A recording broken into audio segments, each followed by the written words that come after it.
Hello, my name is Gabrielle McLaren and welcome to my presentation.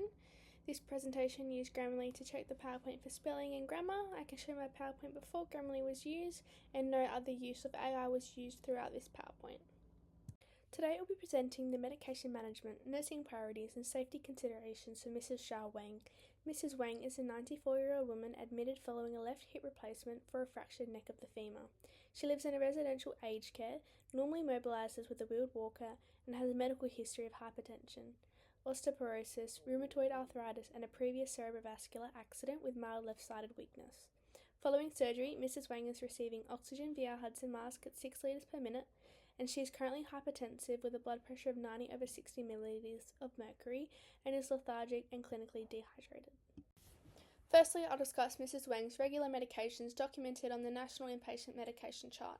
Atenolol is documented as 25 mg orally every morning to maintain hypertension and maintain a safe blood pressure. Before administration, I would assess Mrs. Wang's blood pressure and heart rate because the current blood pressure is 90/60 millimeters of mercury. Due to her hypertension, atenolol may increase the risk of bradycardia, dizziness and falls. Ristronate is documented as 35 mg orally once weekly to manage osteoporosis and reduce the risk of future fractures. It should be taken on an empty stomach with a full glass of water, and Mrs. Wang should remain upright for at least 30 minutes to reduce the risk of gastrointestinal irritation. Calcium carbonate is documented as 1.25 grams orally 6 days per week to support bone health. I would encourage hydration and monitor for constipation, abdominal discomfort and nausea. Finally, flucloxacillin is documented as 400 mg intravenously every 6 hours to prevent post-operative surgical site infection. Before administration, I would confirm Mrs. Wang's allergy status, assess IV cannula patency, and monitor her wound for signs of infection while observing her allergic reactions and other gastrointestinal side effects. These medications are prescribed as required or as a once-only dose.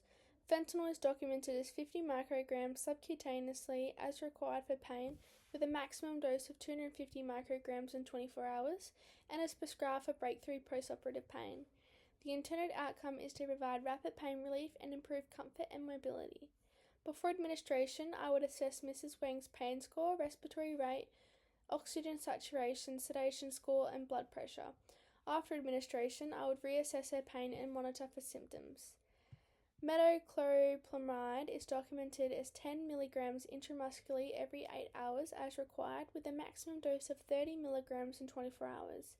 It is prescribed to release post-operative nausea and vomiting. The intended outcome is to reduce nausea and vomiting. Before administration, I would assess her nausea and hydration status. Then monitor the medication's effectiveness. Some of the risks include drowsiness and extrapyramidal side effects, dizziness and restlessness. Haloperidol is documented as 0.5 mg orally twice daily as required with a maximum dose of 1 mg in 24 hours. It is prescribed for severe agitation associated with post-operative delirium.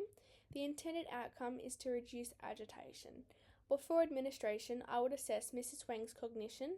I would monitor for sedation and observe extrapyramidal side effects and falls. Finally, gentamicillin is documented as 40 mg intravenously as a once-only dose to provide additional prevention of post-operative infection. Before administration, I would assess Mrs. Wang's renal function and confirm IV cannula patency, as she has elevated urea and creatine levels. I would closely monitor her renal function and observe for nephrotoxicity, ototoxicity, and hypersensitivity reactions. Lastly, these medications have been prescribed to support Mrs. Wang's recent surgery. Enoxaparin is documented as 40 mg subcutaneously once daily to prevent venous thrombolism and reduce mobility. The intended outcome is to prevent deep vein thrombosis and pulmonary embolism. Before administration, I would assess for bleeding, bruising, and monitor surgical wound and velovac drain output. Afterwards, I would continue monitoring for bleeding and injection site reactions.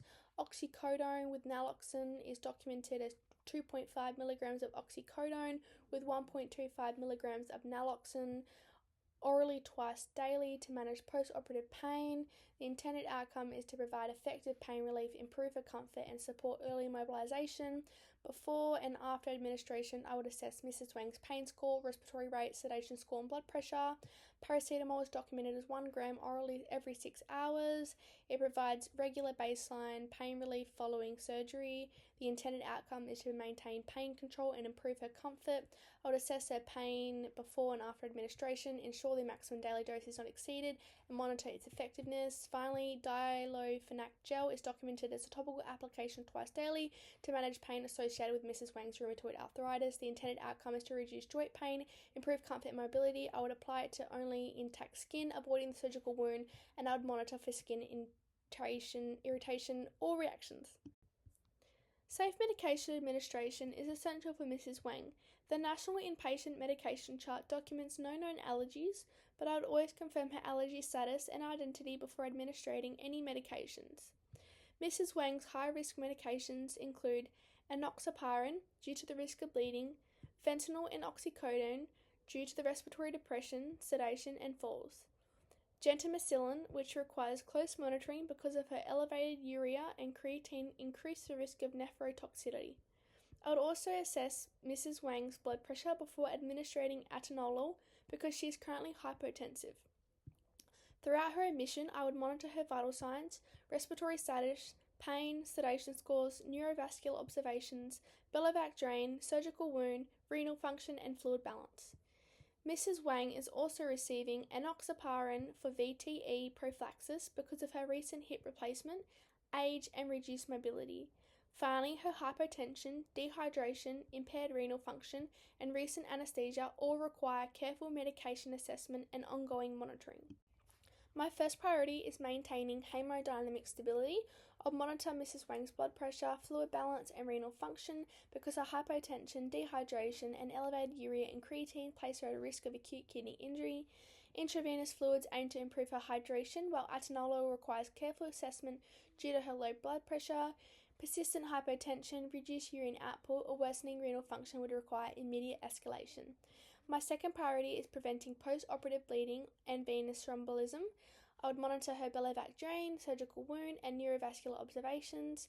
Enoxaparin has been prescribed to prevent venous thrombolism, while flucloxacillin reduces the risk of post-operative infection. Any signs of excessive bleeding or symptoms of deep vein thrombosis or pulmonary embolism would require immediate escalation. My final priority is providing safe pain management. I would regularly assess for Mrs.